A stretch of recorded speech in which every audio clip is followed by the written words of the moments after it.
Hi, I'm Jack from IKO. You know, by now, you've probably heard about social selling, but you might not be entirely sure what that means.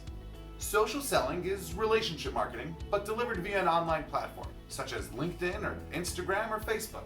It's an art form that you're already an expert of, finding, connecting, and nurturing the sales process, but just online.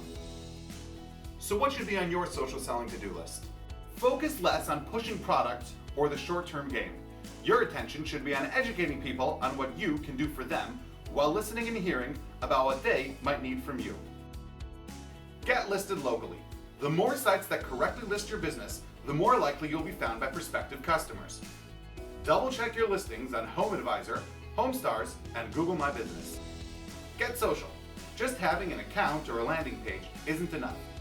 You should be sharing content and your personalized insights 2 to 3 times a week by highlighting your high-quality projects. Be yourself, be genuine, and be a listener. So engage with your network and make sure that your content and commentary are adding value to the roofing space. Be sure to use IKO.com and the IKO social channels to find social selling inspiration.